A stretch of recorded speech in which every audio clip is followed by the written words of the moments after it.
All right, hello everyone. I'll go ahead and start sharing my screen. My name is Karen Marshall. I am an eighth grade teacher officially at the International School of Louisiana. However, I also um, work with kindergarten through eighth grade and moving us forward in phenomena-based teaching and learning and the new standards. So I do a little bit of curriculum along with still teaching my lovely eighth graders. And I don't think I'm ever going to give that up. I love them.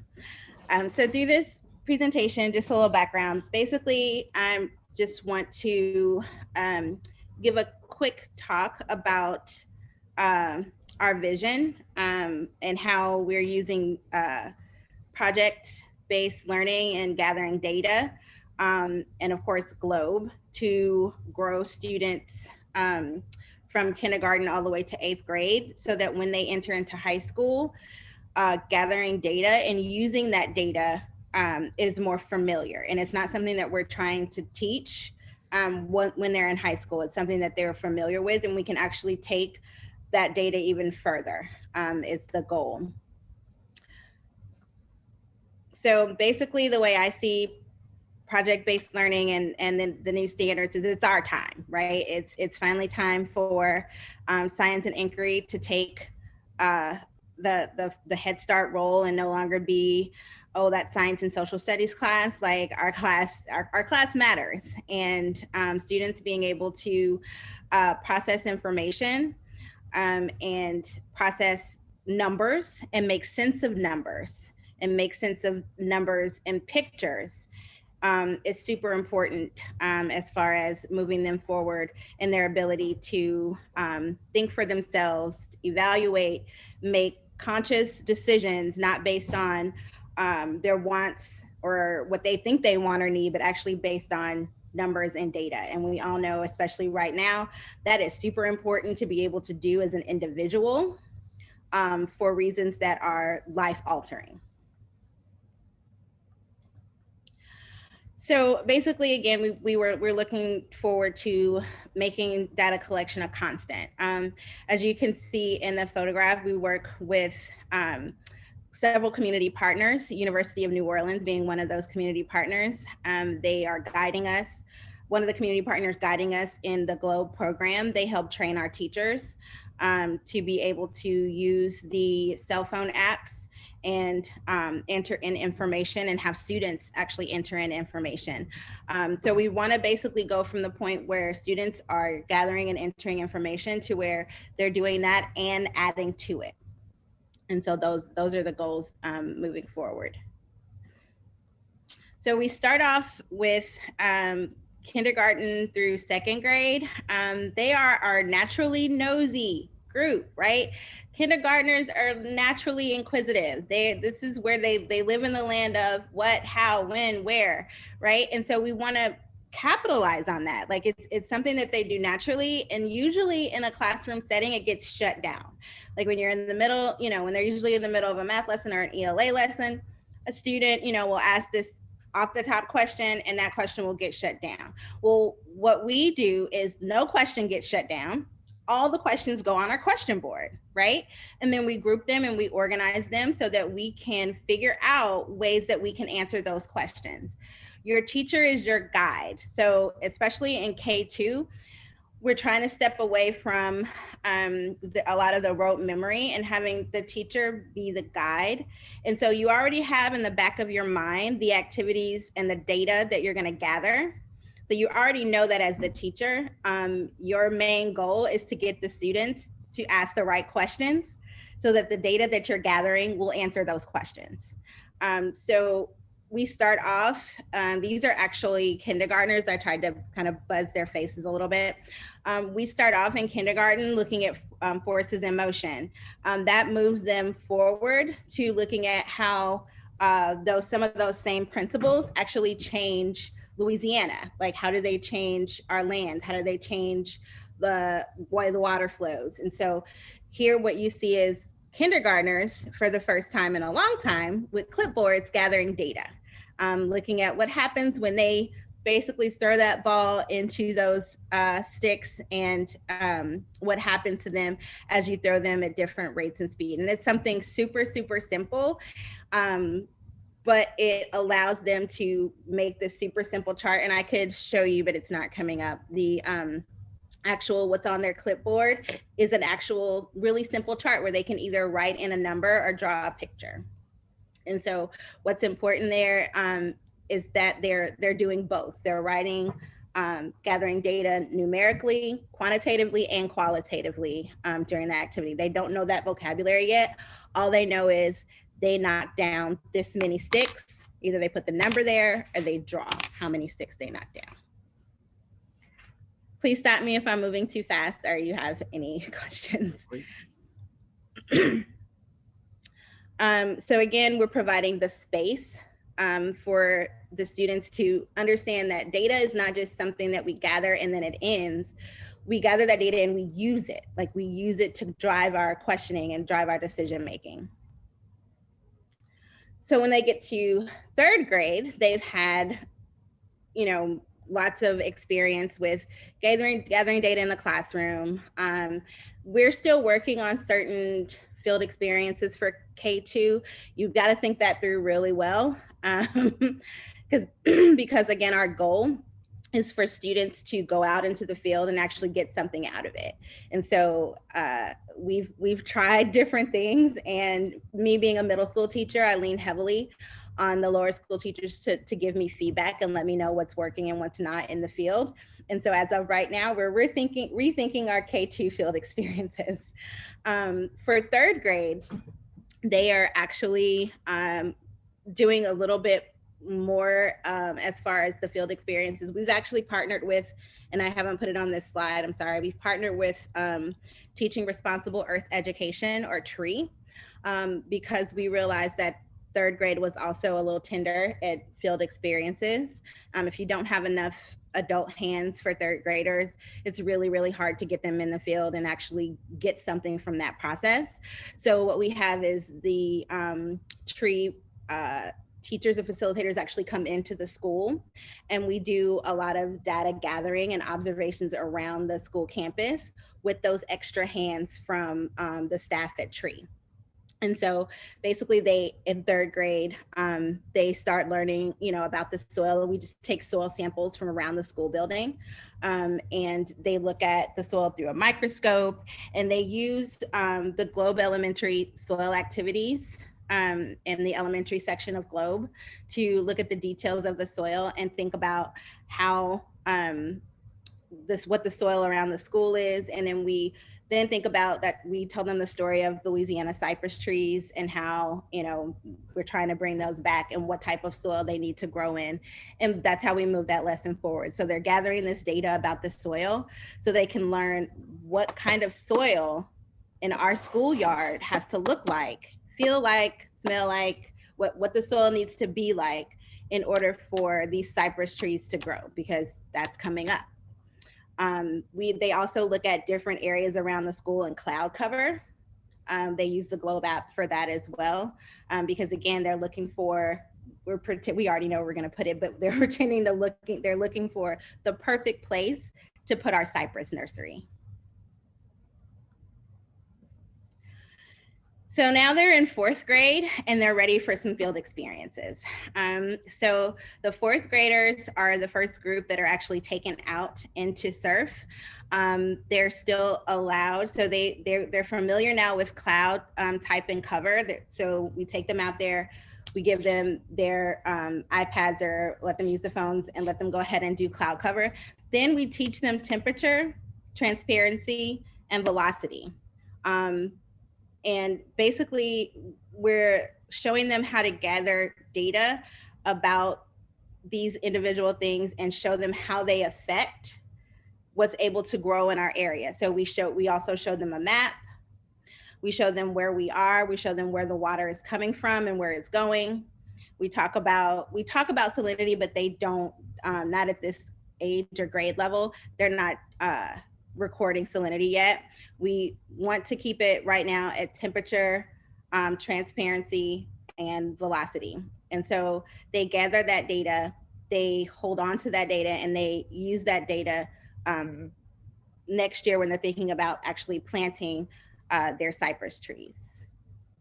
Here you actually see, this was a group in 2009 that planted cypress trees, and those are the actual trees and what they look like now.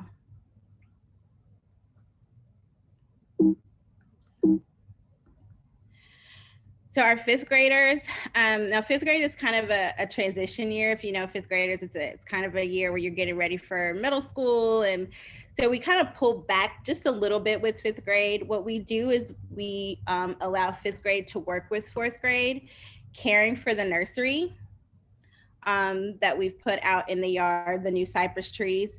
Fifth graders also in their chemistry unit are gathering more data about the soil, the water, the health of the trees. And they're also using the Globe website to look at the tree cover in the area of New Orleans and see how what we're doing will increase that. And basically also looking at how where are we going to put, where should we put these cypress trees in New Orleans? Looking at a map like the one you see and thinking about where's the best place to also put these cypress trees in New Orleans. Again, we already have a place, but they don't know that. So they think they're gathering this data to make that decision. So our sixth graders now it's time to take care of the trees where they are, right? So we've planted the trees. We actually partner with U.S. Fisheries and Wildlife and Bayou Sauvage. And so that used to be, and again, this is the story that we tell the third graders, that actually used to be a cypress forest. And now there's many different types of trees, and cypress is actually the one that we don't have out there as much. So we want to bring that cypress forest back. And so the sixth graders go out there, and there's of course, water surrounding, because it's a bayou. So we start teaching them again, like how can we use the information that we're getting, the temperature, turbidity, velocity, cloud cover, to help us predict what our trees may look like when in a year, in 2 years. Are they gonna have what they need to grow? Do we need to do anything to assist these trees in this area based on the data that we gather of the types of cloud cover, the water, the temperature, the rain? So they're gathering all that information to help them decide if their trees are in a good spot or if they need to do anything. Of course, we already have the answers to those questions, but they feel like that they feel like they're telling us, which is a huge deal. Now, seventh grade, I have to be honest, like this is where I get my tingles, right? They've had all this background. They've collected several different types of data about the soil, about the air, about the water. So they know that all this stuff exists. Now in the seventh grade, what we want them to do is start using the information that they know to ask questions, right? Some of those questions they can surely research the answers to, but then we want them to get into a process of making observations, asking questions, collecting data to ask more questions.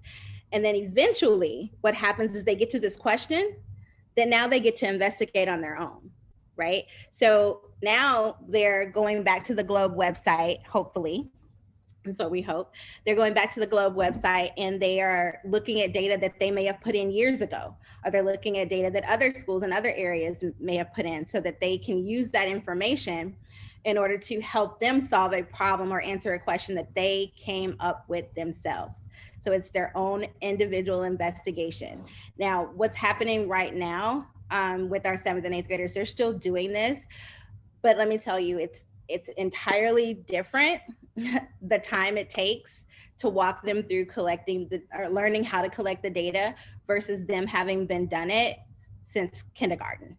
And so our goal is to see how far we can take these 7th and 8th graders once they've gotten to the point where data collection, analyzing, making graphs is the norm in science class. And now they want to use those tools on their own individual investigation. And we encourage them to choose something of your interest. I have not been beaten yet. I ask students, tell me what you're interested in. What do you do on your way home from school? Like, what do you do? Like, just tell me your interest. I guarantee you I can build that into a science project that you will enjoy doing. I have not been beaten yet. And for our 8th grade students is where we add a little bit more chemistry to the mix. So for our 8th grade students, they're gonna do the same thing. And so we have to go out into the field and remind them, show that, again, working with the Globe website, like you guys remember, cloud cover, that's child's play, right? So now, we're using that information and maybe looking at cloud cover as it connects with something else in the environment. And so we add pH, salinity, dissolved oxygen during the Winkler test. And so that's what you see in the picture. All of the students get really familiar with that test. We also do use as a partner BioSci Classroom. Usually we get a chance to go out to LumCon. Don't see that happening this year, to also use the information and put it on their website as well. So our goal is to, as an 8th grade student, have 8th graders going into the Globe website, putting in data and using the data that they put in as part of their own individual investigations, if that makes sense. So basically, Globe as a whole goes along with everything that we're trying to do here, by just kind of revamping our entire science department and what our goals are. So of course, community responsibility is one of the international school's major goals. And so we look at that as being able to use the students' natural curiosity, creativity. They have this naturally, especially the younger they are. You get them, the younger you get them in actually doing this, then it becomes like second nature. Like certain things in math are like second nature. You know why? They've been doing it since kindergarten. So it's time to start getting them doing these things since kindergarten. So now it becomes second nature. Also, we want to use inquiry as a tool. Like we can see now, like right now we are in a pandemic and in social unrest. So we need to be cultivating students that can identify a problem, figure out a way to perhaps solve it, and then gather the data to see, well, did you solve it or didn't you, right? Do you need to go back to the table or don't you? And so I feel like, we as a school feel like the change in the science standards being more centered around data gathering, collection, and analyzing. Again, sometimes we let it fall off by just gathering the data and then not doing anything with it. But like actually taking that data and using it to, again, rebuild our cypress forest is the goal here. And that's our vision and how we're using Globe. And so we're really excited to see this through fruition. We've been using it sporadically, but this is, the first year we've gotten the grant and gotten the go ahead and connect all of these different grades and watch it grow from kindergarten to the 8th grade. So here are quickly our community partners that are involved. It takes a lot of individuals to do this from kindergarten through 8th grade. And most of these, a lot of these people come out and do it as volunteer. Their time and efforts. Teachers go through several trainings to be able to teach their own students how to go into Globe and use the website. And so that's time. We usually do that on Saturdays because that's just the way it is. Because we like to take the teachers out into the field, just like we want to do for the students when this whole thing is over. So that's pretty much it. If there are any questions, I'll be here to answer them. That's our plan for the next 4 years. Thanks, Karen. We do have a couple of questions in the chat, so I'll go ahead and share those now. Sure. Jen asks, you specifically, could we do a US Globe story on this? Do you have time to talk to the writer who works with me? This is Jen. So Jen, feel free to elaborate if you would like to. Mm-hmm. Karen, I'm the United States Country Coordinator, and we like to do teacher features. And this sounds like a great model for other teachers to hear about, along with all the partners here too. So if you have time, I would love to connect you with great. Okay, I don't want to take any more time than that. So definitely we'll get a story about this, and it'll be a chance for you to share some more. So thank you. Thank you. I'd love to. And then next question, Tracy asks, any chance for older students to train or teach the younger students? So right now, because we're in our infancy, like that's what we're working towards. That's the main, now fifth graders, that is basically what they're doing. They're working with the fourth graders and kind of guiding them.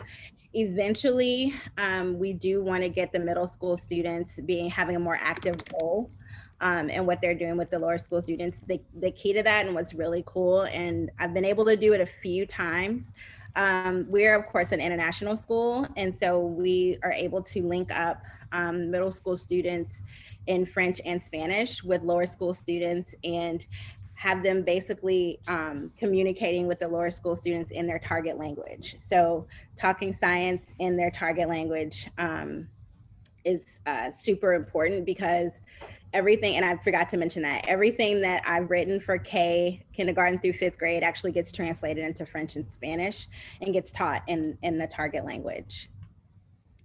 So yes. Great, thanks. Another question from Jody. She's curious, what types of research questions are the 7th and 8th graders taking on? Could you offer a few examples of their research questions? So we are in the development stage. I do have one that's at the top of my head. One of our students was really into a certain type of moth, and it is native to the bayous in Louisiana. And based on the color there's some type of, like, based on some type of mushroom, they found some information about this moth in the mushroom. And so they're basically looking to gather data on the presence of this moth plus the presence of this mushroom. And so we're really interested in, seeing how that goes and them following that one. We also have students that are looking into basically, how do I want to say this? They notice when they're in different parts, and this one's weird, when they're in different parts of the bayou, like surf or bayou sauvage, they get different smells. And so they're interested in seeing, like, well, what's going on in these, two different places that may have something to do with the smell. We also have several students that are looking at the impact of plastics. So trying to figure out a way to have them safely go out to different areas. We have the river and the lake in New Orleans. So having them choose one, and then safely be able to go out and not only gather the plastics from those areas, but basically divide, count it up, and come up with an investigation based on that. Great. This is very interesting. There's lots of interest in the chat about all of this. Another question, how long have you been working on getting this implemented? So my principal gave me the go-ahead for 3 years ago. But I've been working with MIWI and Tree and Surf individually with my 8th grade students for like the last 10 years. When my principal gave me the go-ahead to start developing 3rd, 4th, and 5th grade, that's when I kind of pulled Dinah in at Surf, and we start talking about, let's do this younger. K2, I've just started working with them in the last year, and they're proving to be the most challenging. And I understand, like, the teachers are a little bit more reticent, and I get it. And so it's mostly about making the teachers comfortable in this place where the students are going to struggle, and making the students comfortable in that struggle. Great. I see 2 more questions in the chat now. First from Svetlana, are there some community partners that are particularly helpful. Could you expand a bit on how they help and how much orientation and ongoing support they need in order to be most helpful? So basically, I will say that we have several in New Orleans because we're surrounded by water. So all of the universities, in some respect, are doing their own studies about the fact that we are sinking, subsidence, like that's happening all around us. I will say that Dinah Maygarden, who's probably in here somewhere, at SURF, the University of New Orleans, is wonderful. We plan together. She gets the volunteers from University of New Orleans. We both come up with these things, or she comes up with this idea that probably was shot down in other schools, and I'm like, they don't tell me no here. And so, I would say if you're looking for community partners, start with the universities. There's usually somebody there that really is into outreach, and middle school and maybe high school, definitely. It's kind of hard sometimes to find people that want to work with middle school and lower school students. So basically everybody that I see and I meet that's involved in science somewhere in the city, once you get your email on my email list, it's a wrap. You're going to get harassed until you come help my students. What we need for the lower school students are hands, though. We need small groups. We need people to help facilitate the small groups, because you get more done in a smaller group. Like I can guide any adult on how to the globe rules on how to take temperature. I just need as many as those adults as possible so that I could take a group of 30 students out and teach them how to do that in the field. Great, wonderful. I'm going to take this one last question, and then I think we might move on to breakout rooms. So last question from Juan is how your students view their participation in the science fair. How do your students view their participation in the science fair? Oh, they hated it first. And I'm good with saying that. Like it's like pulling teeth. But for me, the benefits are worth it. We really have a deficit in our students, all over the country, in our students' abilities to identify and solve problems. And a lot of that, I think, comes from the fact that we've gone away from projects like this. Like we've gone away from allowing students the ability to actually see something like this through from beginning to end. And so what I can, suggest is like, I let them know from beginning to end, like I am here with you. I'm guiding you through this process. I allow students to turn in every single piece, and I give feedback on every single piece. So it no longer just feels like I don't throw it in their lap and say, hey, you got a science fair project due in December. I say, this is the first part. Here, let's meet. Let's talk about what you like. Let's talk and approach it like that. Like, what do you want to learn more about? Like, what interests you? It's all about the approach. I'm even thinking of changing the name from science fair to your individual investigation, because that word in general just kind of makes them, gives them anxiety. But once they get over the hump and realize, oh, well, she really is helping me, then it's a much better process. And some of the students, I've seen, I know we're in a hurry, but I think this is important. I've seen complete changes in student self-esteem at the end of that process. Like, I have seen students go from barely wanting to speak up in class to letting me guide them through a process, winning a medal or not, we're just doing really well, and then coming out of it and just being the student that wants to do everything, like that wants to talk, that wants to share their ideas, that now when we do our driving question board, you're the first one up with the question. It really does change their personalities in a good way. Once they go through that process, they go through the grit and they come out on the other side smiling. It is transformative.